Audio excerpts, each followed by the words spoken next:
You're listening to Flaunt. Find your sparkle and create a life you love after infidelity or betrayal. A podcast for women who've been betrayed by their intimate partner and want to turn their devastation into an invitation to reclaim themselves and their worth. Tune in weekly so you can start making sense of it all and learn how to be okay on the inside, no matter what goes on the outside. Download your free Betrayal Recovery Toolkit at betrayalrecoveryguide.com.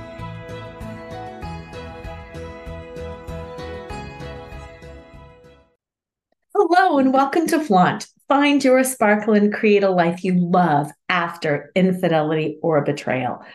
I'm Lora Cheadle, and today we are going to talk about managing intrusive thoughts.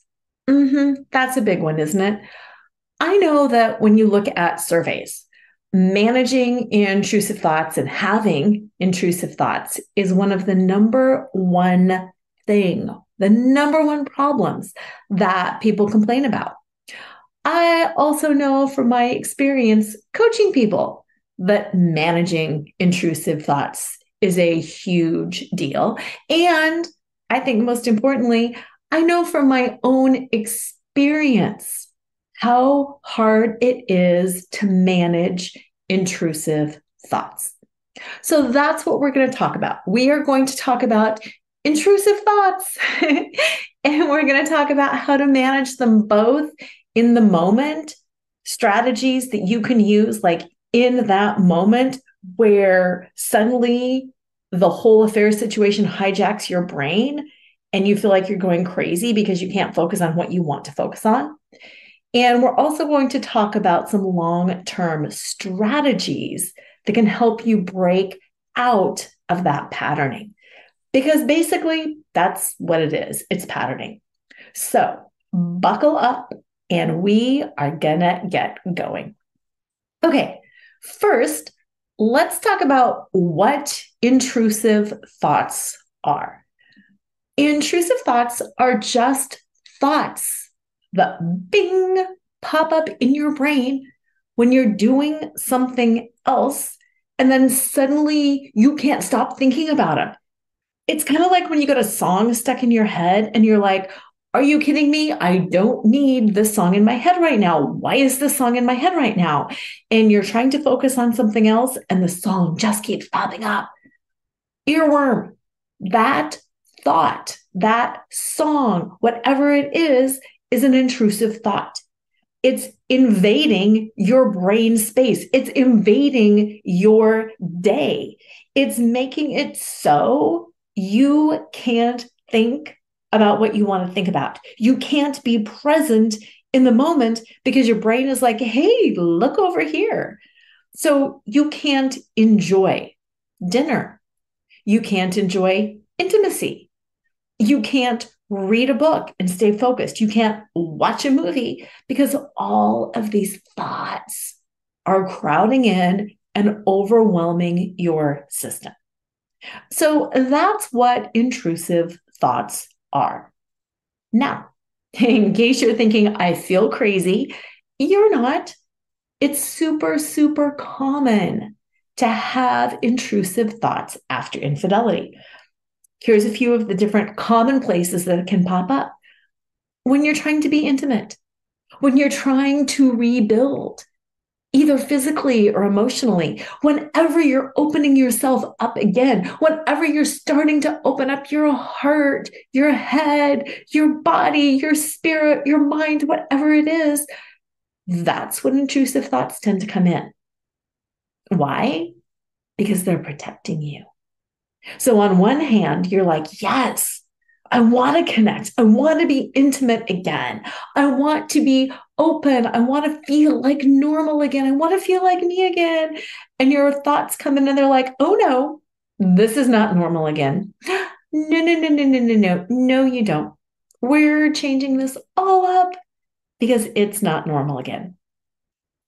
Another time, intrusive thoughts tend to crop up is at night when you're trying to sleep. Because if you're anything like so many people in the world, me included, we're busy. We have work, we have family, we have all of these things to take care of, just life, like cooking and showering and cleaning and buying groceries and doing all of these things. So we're busy all day long.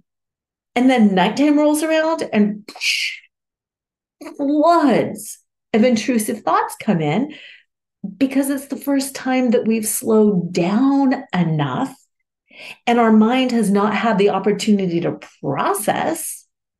So we lay in bed and then we're flooded. And then we can't sleep because our mind is racing. Another common time and place for intrusive thoughts is if the affair happened, like in a certain part of town, at your partner's place of work, at a certain hotel, if they met at a park, if they had dinner at a restaurant, and you drive by that location can trigger a flood of memories. So they can happen anytime, anywhere, for any reason, but those are some of the more common types and places that intrusive thoughts can pop up. And again, to be clear, intrusive thoughts are more than just, oh, wow, I'm driving by the park and I'm aware that it happened.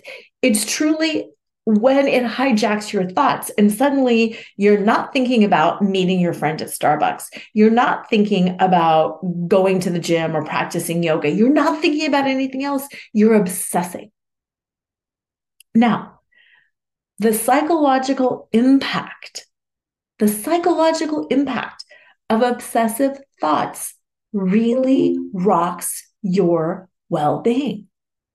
It rocks your sense of self. It rocks your ability to feel peaceful, to feel calm, to feel in control. And why it matters is because it makes you feel crazy. It makes you feel crazy because you can't even control your thoughts. You're like, oh my gosh, I'm out to dinner. I want to try to have dinner with my partner. I want to try to have dinner with my friend and forget what's going on. And my mind won't be quiet. So it makes it so you're constantly on edge. So you're constantly in a state of fight, flight, freeze, and you just can never calm down and feel good. So that's why it's bad.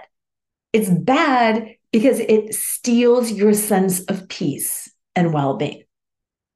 And again, I want to reassure you, there's nothing wrong with you. You are not weak. It's not that you've got a problem going on. It's that you've experienced trauma. Anybody in any traumatic situation is going to have some type of flashback or intrusive thoughts. It's just the nature of trauma. And sometimes just by giving yourself that compassion and that grace and having that understanding that, you know what, this is not comfortable and this is not fun, but it's normal. Sometimes just knowing that is enough to help because you break out of the idea that something is wrong with me and I need fixing to a phase of, well, this is just a phase that I'm going through. It's a journey through the neighborhood of obsessive thoughts. I do not have to live here. This is not my end goal. This is not my end destination. I am just journeying through. I will have them. I can learn some tips and techniques to manage them in the moment. I can do some things to manage them long term, but this is not my new reality. This is not new normal. It's just a temporary place. It's just temporarily normal. And sometimes that's enough. Sometimes that really, really helps. Okay. Before we move into the strategies to use in the moment, immediate strategies that you can use to manage obsessive thoughts in the moment, I want to talk about the importance of managing the obsessive thoughts before you even have them. Heading them off.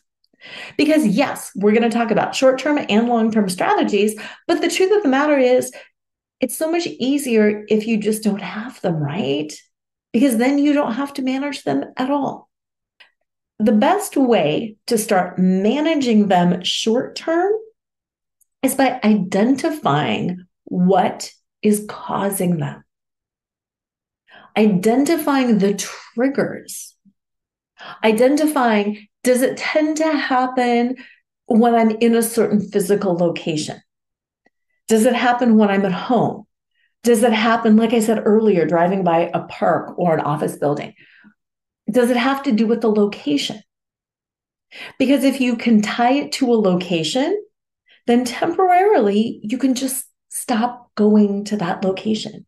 You can find a different way to get there. You can disrupt your daily routine for the short run, not forever, for the short run, so you can better manage those triggers. If it's a location, I also want you to think about, is it a time of day?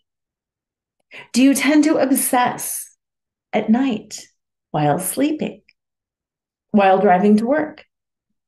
Do you tend to be most obsessive early on? Is it worse if your partner is present? Is it worse if they're away? If you have reconciled with your partner or you're still living in the same home and they're gone on a business trip, does that trigger you? Identify when you have the most obsessive of your intrusive thoughts. Because if you know what causes them and you avoid that thing, you give your mind, your body, a chance to heal. So then later, in a month's time, maybe they're less. Maybe in 2 months, you can drive past the park. Maybe in a year, you'll be able to manage things because you've processed all of the information on a different level. Because the truth of the matter is, obsessive thoughts, intrusive thoughts are there because they're reminding us this happened. You maybe could have done something different and managed this differently. Maybe, just maybe, if you would have been more aware, you would have seen this coming and then it wouldn't have happened and things would have shifted. It's you trying to process and make sense of something that happened.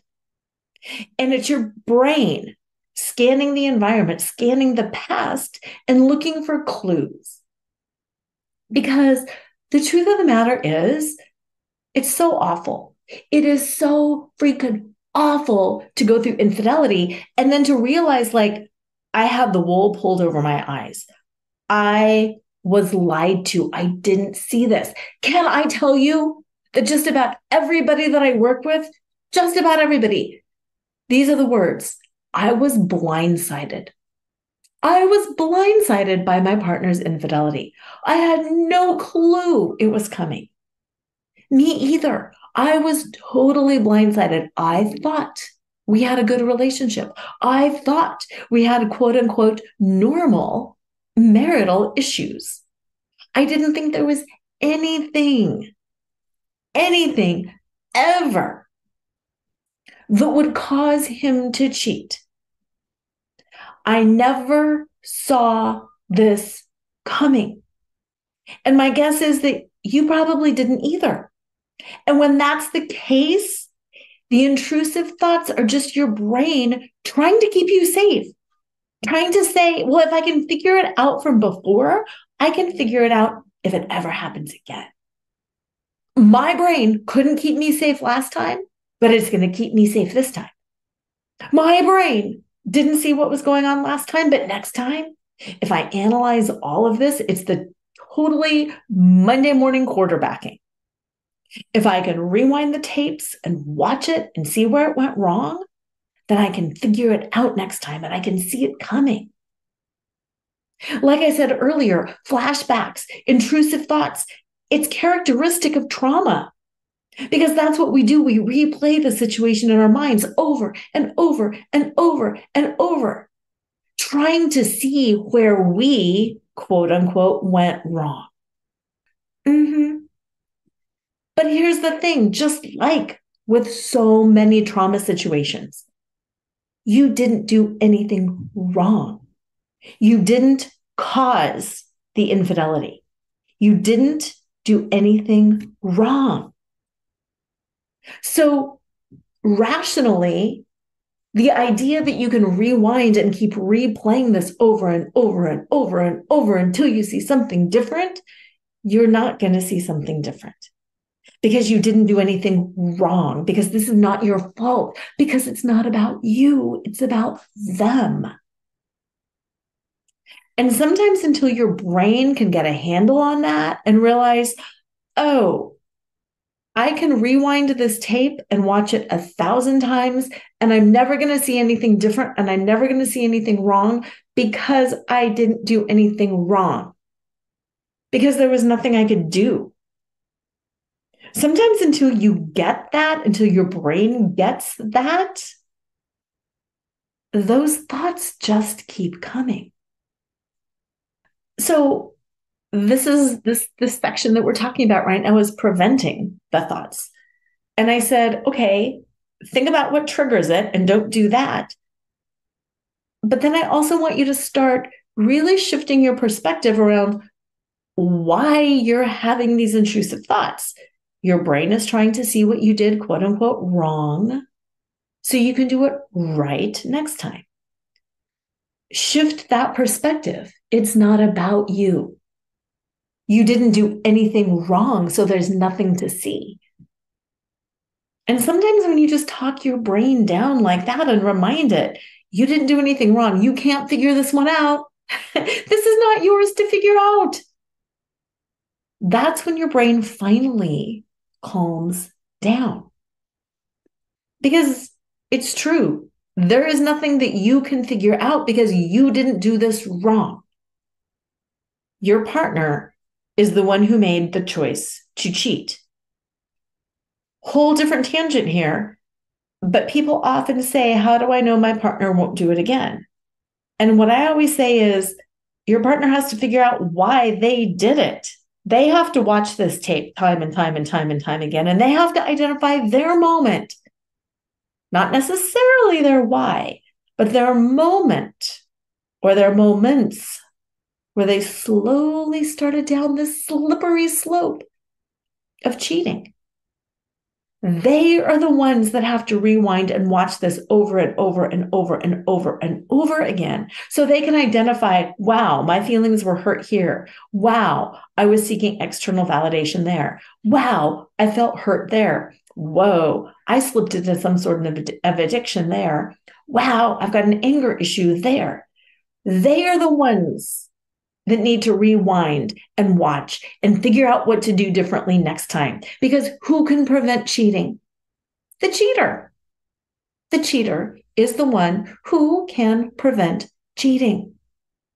The cheater prevents cheating. They prevent it by going back over the situations that led to their cheating, figuring out where their little tiny turning points were along the way, and most importantly, what they are going to do differently. If you cheated because you needed validation, what are you going to do the next time you need validation? Come up with 3 tools and 3 skills that you can use to give yourself validation. So that the next time you feel depleted and like you need validation, you can do something besides cheat. If you were doing this for attention because you had your feelings hurt, what are you going to do the next time your feelings are hurt? What are you going to do the next time you need attention? What are you going to do? Let's come up with 3 skills and let's practice those 3 skills. So the next time you feel this way, you don't make the choice to cheat. So letting your brain know that sometimes can take your brain off the hook, because then your brain is like, oh, this isn't mine to figure out. Okay, let's shift then into some immediate short-term strategies that you can use right now today to manage your intrusive thoughts. Because we can't always prevent them until you know When they're coming, you can't always prevent them. So, what do you do when you're getting hijacked? When all of a sudden you have got intrusive thoughts going on? Okay, what I want you to do first, step number one, is label the thought. Label the thought. Name it. Wow, I'm having an intrusive thought right now. Wow, my thoughts are out of control right now. Sometimes just labeling it is enough to kind of break you out of being your thoughts, because you are not your thoughts. Your thought is coming in and hijacking, but you're not your thought. So sometimes just labeling it. You don't even have to get fancy and figure out what is your thought about. It's about the affair. It's about the other woman. It's about what they did. It's about what they said. Great. That's fine if you want to label it. But sometimes just saying, I'm having intrusive thoughts right now to yourself is enough, because it makes you the third party observer. Wow, these thoughts are going on. Label it. Number one, label it. Number two, grounding. Grounding. Grounding is one of those things that I think a lot of people talk about, but do we really even know what it means? Do we even know what it means? Really, what grounding is about, think about where the ground is. It's below you. It's putting your feet on the floor. It's getting out of your head and into your body. Because where do obsessive thoughts happen? Yes, they happen in your head. They don't happen in your elbow. They don't happen in the arch of your foot. They don't happen in your calf. They don't happen in your hips. They happen in your head. So grounding is literally moving that energy towards the ground. It's moving that thought energy towards the ground. Grounding. And you might be thinking, that's ridiculously simple. Yes and no. It's a simple concept of getting out of the head and dropping things into the earth, dropping things into your body, dropping things down, but it can be hard to do. One of my favorite ways to do it is literally pressing my feet into the floor, rubbing them back and forth. Like if you have bare feet or socks on, and you can rub them on the carpet and feel the sole of your foot on the floor. You can stomp your feet on the floor. You can stand up, you can jump, you can just stomp. You can use your hand and even push your foot into the floor and like make a footprint. One of my favorite things to think about when grounding is to imagine, visualize, pretend that you're standing on the beach, that you're standing right there at the water's edge, and the ocean waves are coming over your toes and then receding, coming over the front of your foot and receding, coming up over your whole foot and receding. And as you feel those waves coming in and out, back and forth, you feel your feet gently sinking into the sand. And sometimes you wiggle your toes and bury your feet down a little bit more. Sometimes you twist a little bit side to side, and the sand slowly starts coming over your feet, and you feel the sand over the top of the foot. And you feel the sand shifting under your feet. And sometimes your heel sinks down a little bit further. Sometimes the ball of the foot sinks down a little bit further as those waves go in and out, just like your breath comes in and out. In and out. and your thoughts and your energy drop down into that cool, fresh ocean water. And that's it. That little visualization, that little reminder of moving into your feet and into the earth is grounding. And quite often, that's enough. Quite often, that's enough to get you out of your head and into your feet. And no matter where you're at, a little mini meditation like that is accessible to you. Whether it's the ocean or mud or a stream or a river, or just imagining walking outside on the earth, that little visualization is something you can do pretty much everywhere. And if you're in some kind of a public setting, go to the restroom. There's restrooms everywhere. Hang out in the restroom for what was that? 2 or 3 minutes? And just do that little visualization. Or if you need to go sit in your car, go sit in your car. Visualizations help so much. And in particular, visualizing grounding. Now, if you Google grounding, there's a lot of things too, like going outside, walking barefoot on the earth. All of that is great. But sometimes you can't do that. And visualizing a grounding session is enough too. Another one that I really, really like is thinking about an energetic cord from the top of your head and moving it down the back of the neck, back of the spine, down the tailbone, through the floor of the building that you're in, through the foundation, through the earth, burrowing all the way down through the rocks, through the different layers, and anchoring that energy to the iron core of the earth.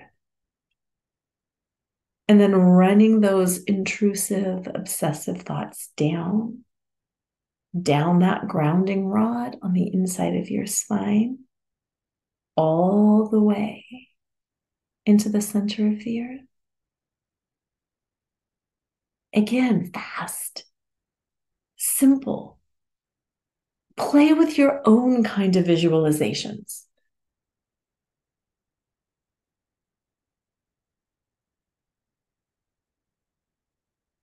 Use these, play with your own, whatever it is, practice and see what works for you.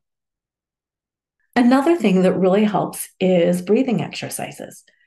And again, breathing is a huge form of grounding because breathing doesn't happen in your brain. Breathing happens in the gut, the low belly. Yes, the lungs, but the body moves, the diaphragm moves up and down. I love box breathing. Box breathing is a technique where you inhale for a count, 3, 4, 5, whatever it is, hold for that same number, and then exhale for 3, 4, 5, whatever it is, and then hold with empty lungs for that same amount of time. The reason I was saying for however long depends on how long you want to count. Some people want to be like 1, 2, 3, 4, 5, 6, 7, 8. Hold 2, 3, 4, 5, 6, 7, 8. Exhale 2, 3, 4, 5, 6, 7, 8. And hold 2, 3, 4, 5, 6, 7, 8. And other people like it at a slower pace, like inhale for 1, 2, 3. Hold 1, 2, 3. Exhale 1, 2, 3. So whatever it is, whatever pace you count at, just make sure that they're roughly even. Another way that I like to breathe is inhaling and then trying to make the exhale twice as long. Research shows that a longer exhalation tends to calm the brain a little bit more.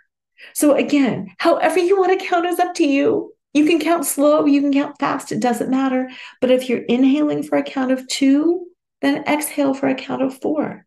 So it might be getting ready for the inhalation 1, 2, exhale 1, 2, 3, 4. Inhale 1, 2, exhale 1, 2, 3, 4. Let's breathe and shake some of those off. Breathing, be careful with breathing. If you feel lightheaded or something like that, please stop. Please open up the throat. Please stop. Please be aware of how you're feeling. If you need to sit down or lie down, do that. But play. Here's the thing with breathing exercises. There's really no right or wrong. There's really no damage you can do besides holding your breath way too long and hyperventilating and passing out and being stupid, but just doing something by breathing, controlling your breath, turning your attention towards your breath is sometimes enough. Putting your hand on your lower belly and breathing into your gut, that can be enough. Sometimes we complicate things. We make it so hard. We're like, I don't know breathing techniques. I don't know. You know how to breathe. Put your hand on your belly, breathe into your belly. Count, pay attention, do what works for you, but breathe. One of the reasons that I love singing is, well, A, it's fun, but B, you have to control your breath when you're singing. You have to take that big inhalation and then do, whatever it is, blah, you're singing your song and you're focusing on your breath because you need to sustain notes or go short or fast. You're managing your breath when you're singing. So sing a song, sing out loud, sing out strong. But those are all techniques to ground. And these are things to do in the moment. Label the thought. Ground by pushing your feet into the floor. Visualize grounding. Breathe to get out of your head. Another thing is if you really can't get out of your head and it's more work to fight the thoughts than it is just to have the thoughts, then what I recommend doing is creating a new thought. Use an affirmation. Use a positive affirmation to counter your negative thought. It can be something that's totally unrelated, like, I'm strong, I'm empowered, I've got this. I'm strong, I'm empowered, I've got this. It can be something like, I choose love. I choose love. I choose love. Just make it something positive about what you are doing. I am. I choose. Affirm something positive. An affirmation is a positive statement of something that you want to feel or experience or be or have. Another way to do an affirmation is to choose the opposite of what's going on. So if you're feeling like I'm crazy and out of control, what's the opposite of that for you? I'm aware, I'm sane, and I am managing this. I'm aware, I'm sane, and I am managing this. It's not that you're lying to yourself. I don't want you to lie to yourself because there's nothing worse than feeling like I'm out of control and then trying to affirm something that feels like a total lie. I'm so happy. I've never been happier in my life. Your brain and your mind and your whole body is going to be like, not so. But if you can affirm the opposite, I feel crazy, but I'm actually sane. I feel crazy, but I'm actually sane. Affirm what it is that you want. And that's why, like I said, I am managing this. Not I managed it and it's fine, but I am managing this. A similar thing that you can do is literally stop your thoughts.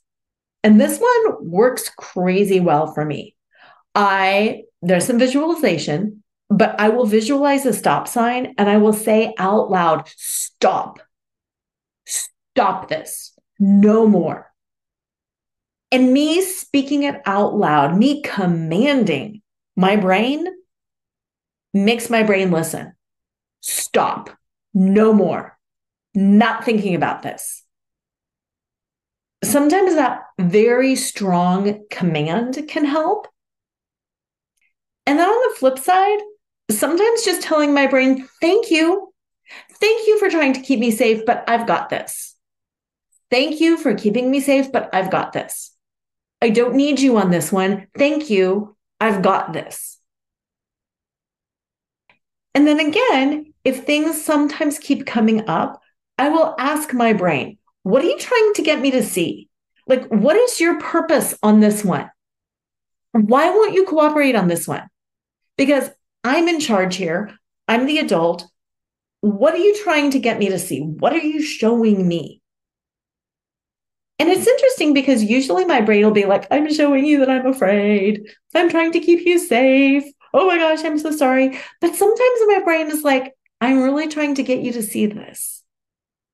I'm really trying to get you to see that something is going on over here. I'm really trying to get you to see that you're spiritually bypassing, that you're moving into false positivity, that you haven't healed this wound, that you need to address this. And then sometimes if you're willing, and I know it's hard, but if you're willing to see that thing that your brain is trying to get you to see, then at least it can stop. Because then all of a sudden you're like, oh, I got a mother wound.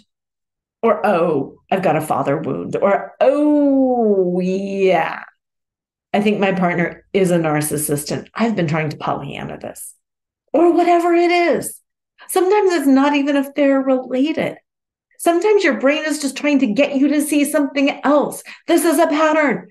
Do you see this pattern of people pleasing? This is people pleasing. This is people pleasing. This is people pleasing. And then you're like, okay, brain, what do you want me to see? And your brain is like, but this is people pleasing too. And you go, oh, shoot. Yeah. Dang. It is. Don't want to deal with that, but you're right. So talk to your mind. Talk to your brain. Now, let's shift into some of the long-term strategies for dealing with this. Because short-term, in the moment, it's important to be able to stop, to be able to prevent. But long-term, nobody wants intrusive thoughts for the rest of their life. And like I said earlier, when you can remind yourself that this is not new normal, this is new temporary normal, but I don't need to live here. I don't need to be here forever. Reminding your brain that is good, but you also need to follow it up. So now what? Because I don't want to be here forever. What do I have to do then to manage this? What are the strategies for managing intrusive thoughts long term? Okay, several of those.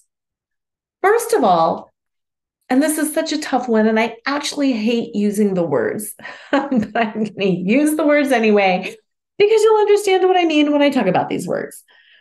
The first one is building more emotional resilience. And I hate that.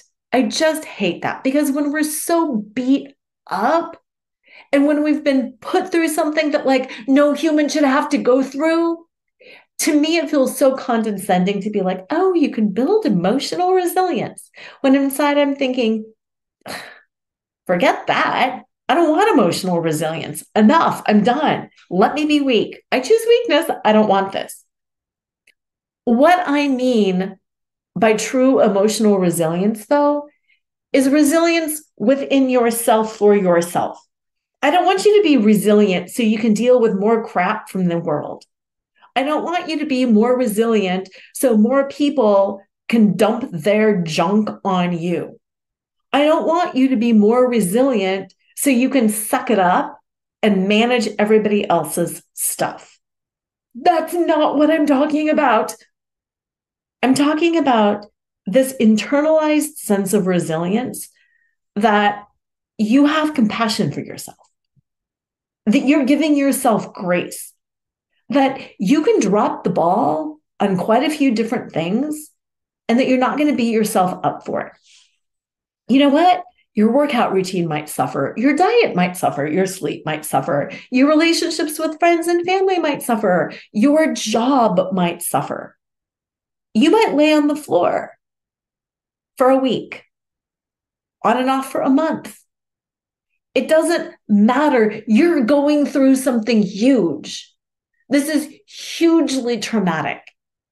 How can you have an internalized sense of resilience to give yourself the grace and space to fall apart and to not judge yourself? Whether you are indulging in unhealthy habits, whether you can't eat, you're eating too much, you can't sleep, you can't wake up. It's so important to be resilient within yourself. Again, like I said earlier about these intrusive thoughts, to know that they're not permanent, to know that this is a stage that you're passing through. And that's what I mean by like internalized resilience, to know that this is a phase that you're passing through. You're not going to fall apart for the rest of your life. You are not broken. You are not broken. I have a whole show on that. If you have not listened to that show, please go listen to that show because I promise you, you are not broken. This is temporary. You feel broken. You have been broken open for good. You are not broken down and ruined. You are broken open for good. And that is what I mean by the whole self-compassion and resilience and grace. How do you do that? Journaling, support groups, guided meditation, somatic processing. My 90-day affair recovery program is 100% focused on this. Depending on when you hear this show, you might still be able to get it for my last discounted round of $208. You get numerous tools and you get 90 days of support. And you get access to everything for the rest of your life for $208. So even if you're not getting this while my sale is still going on, it's still a low price. It's just not that it's that low. But that program, Affair Recovery, 90 days, Affair Recovery for Women, develop compassion, clarity, confidence, calm along the way. Go to loracheadle.com, LoraCheadle.com, click on Affair Recovery. It is the first 90-day program. It will give you that internalized sense of resilience. It gives you 30 journal prompts so you can start figuring it out. And then you can be like, oh my gosh, I am doing so much. This is crazy. It gives you 30 guided meditations, 2 minutes. Everybody has 2 minutes. They're like the visualization that I did earlier. It gives you 30 emotion-specific somatic processing videos. Those are movement videos, breath videos that help ground you. They get you out of your head and into your body, just like the breath, just like moving. So you can start reclaiming your brain again. And because fitness is important, and because, again, using your body is important, I also have 30 small, mini, 5-minute fitness videos. Because doing things like developing physical strength gives us mental strength. Doing things like 5 minutes of some cardio that gets our heart pumping helps heal heartbreak. Because doing things like stretching physically makes us more resilient mentally. So again, loracheadle.com, LoraCheadle, $208 for 90 days, and you get everything forever. It's truly a no-brainer. Another long-term strategy. That's a long-term strategy to change the way your brain is processing. Another long-term strategy is by developing boundaries. As I was talking about earlier, your brain is trying to go through, like rewatch the tapes and figure out what it did wrong. You didn't do anything wrong, but prevent it next time. Establish some new boundaries. Figure out what you will and won't tolerate, not only from others, but for yourself. I say all the time that betrayal uncovers the truth, not only about the person who betrayed you, but about all the ways you betrayed yourself. About all the ways you betrayed yourself, about all of those boundaries that you didn't hold, about all of the ways that you tolerated more than you should and sought to please other people and made other people more comfortable at your expense.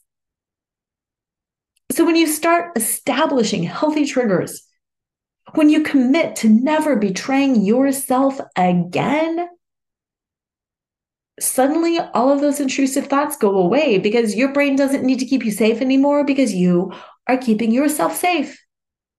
Your brain doesn't need to obsess because you've got your own back. You've got your own back.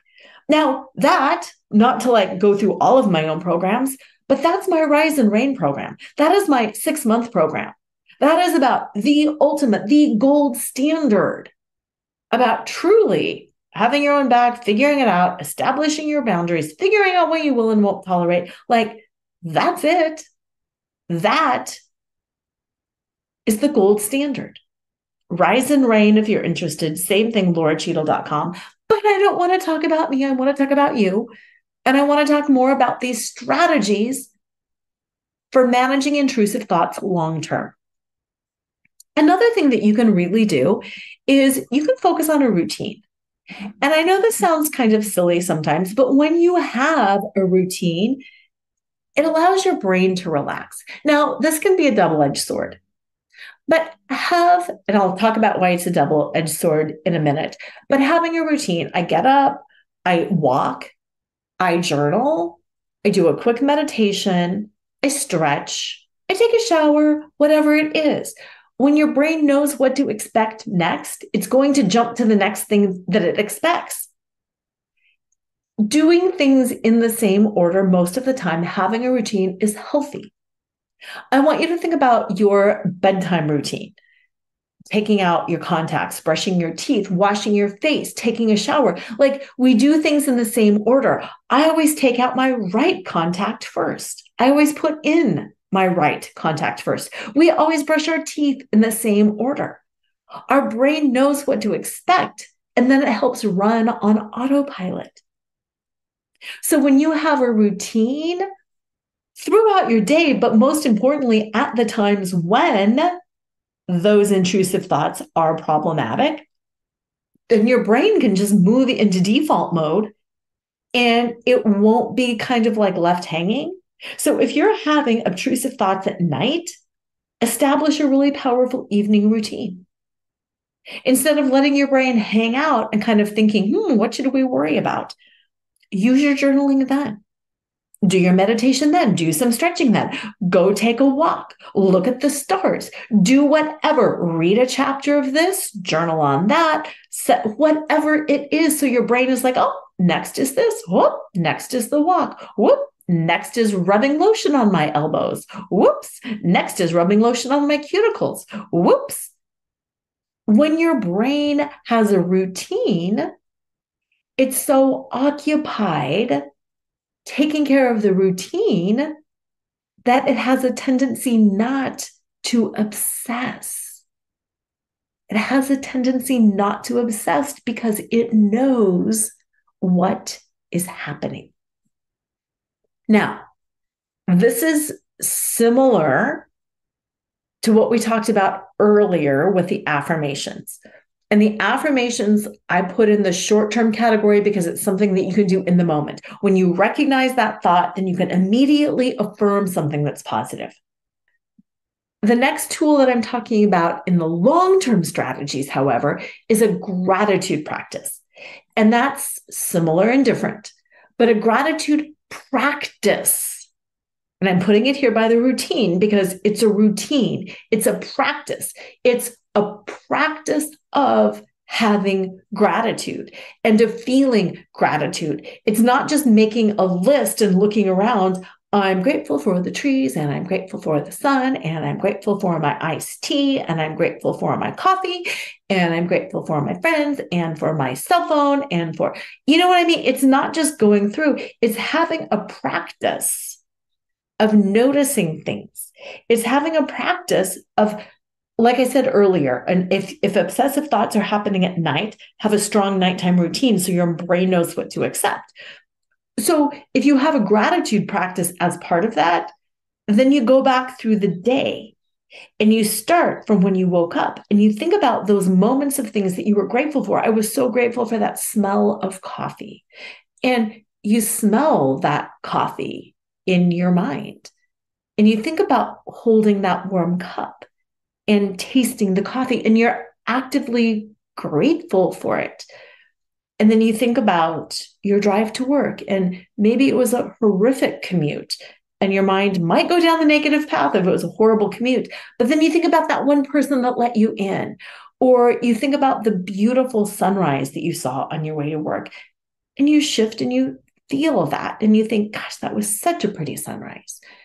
And then you again think about your day, and you think about the smile of somebody as you walked in, and you think about the grocery store and the beautiful flowers that you walked by in the flower, section. And you think about the fresh you go through your day. So you mentally review your day. So it takes a while. And again, it occupies your brain. And it's such a great practice because you're reviewing your day, but then you're also reviewing all of those little moments. So with time, you become more likely to notice all of those little moments that make you happy, that fill you up. Now, shifting around the long-term strategies, I want to talk about a couple of different things that are just good practices to adopt. And they're not necessarily specific to managing obsessive thoughts, obtrusive thoughts, but they help. And those things are, first, having healthy lifestyle choices. The second thing is having proper emotional and social support. And the third is getting professional support when you need it. So, healthy lifestyle choices. I mean, that includes everything that you think about: physical exercise, diet, having a healthy diet, getting adequate sleep, avoiding substance abuse, basic healthy lifestyle physical choices, stretch, move, yoga, walking, swimming, like stretching, anything physical is going to help. Not only does it get you out of your mind, but it makes your body feel better. Healthy diet. I mean, again, chemicals in your body make you feel weird. I was struggling with how to say it, but too much caffeine can jack you up. It just can. Too much sugar can sugar rush you out. And when you're jacked up on caffeine or sugar, your mind is going to be blah and jittery. Eat healthy, fresh foods. Eat healthy, fresh foods. Don't eat things that heighten anxiety. Move. Get enough sleep. And again, the substance abuse. Please, I mean, if you need a glass of wine and you're thinking, I need a glass of wine, check yourself. Why do I need it? If you need to smoke, if you need to why do you need that? Ask yourself, why do I need this? What is it doing for me that I can't do for myself? I can't calm down. I can't focus. Okay, try a technique. Go back to the beginning of the show where I talked about all of those in the moment techniques. Try one of them. I'm not saying that you can't eventually have a glass of wine. Just try another technique first. Try a breathing exercise. Try a grounding exercise. Try an affirmation. Just try something. And then if you want a glass of wine, have a glass of wine. It's not like we have to totally remove every bad habit you've ever had in your entire life right now, too. But just be mindful. Just be mindful. And the second broad category was that whole emotional and social support from friends, from family, from clergy. Talk to people. Even if you're not talking about the affair, talk about other things. Do some volunteer work with animals, with kids, with needy people. Just engage. Oh my gosh, COVID was so hard on so many people. The pandemic, we don't know how to engage anymore. That's, again, a whole other show. Get out there and just be a little social. Be social. Get some emotional support. And then that third broad category on the professional support, if you're wearing out your friends and family, don't wear your friends and family out. Get help. Your friends and family love you and they care about you, but they also get frustrated and they also have their own stuff to deal with. And if they know the situation, they're probably also having strong opinions about your partner. Get a neutral third-party perspective on what's going on. Talk to your friends about fun friend things. Talk to the professionals about what you need in order to recover from infidelity, to help you decide, to help you get clear, to help you get confident, to help you process externally. Because external processing is vitally important. We made it. We had so much that I wanted to talk about, and I really think we made it all, and I'm super excited. I'm going to wrap up quickly. Again, intrusive thoughts, prevent them. Talk to yourself about why you're having them. Use the different techniques to manage them in the short term, but don't forget these long-term strategies to heal so you don't have them. Because you don't have to spend the rest of your life managing intrusive thoughts. Join my 90-day program while you still can for $208. Even if you miss it, I still think it's like $300 and something. It's not a big deal. It will help so much. I pretty much, you know what? I will guarantee. I guarantee if you do this 90-day program, you're going to learn how to manage your intrusive thoughts. Like I literally, right here, right now, I guarantee that. Fully guarantee that. So hop on my website, loracheadle.com, click on the Affair Recovery dropdown. It's the first of the 3 programs. I do guarantee that it will manage your obsessive thoughts. And in the meantime, have an amazing week. And as usual, always remember to flaunt exactly who you are, because who you are is always more than enough. Tune in next time to Flaunt, find your sparkle, and create a life you love after infidelity or betrayal with Lora Cheadle every Wednesday at 7 a.m. and 7 p.m. Eastern Standard Time on syndicated Dream Vision 7 radio network. Uncover the truth of what's possible for you on the other side of betrayal and develop the skills and strategies necessary to embrace the future and flourish today. Download your free Betrayal Recovery Toolkit at betrayalrecoveryguide.com.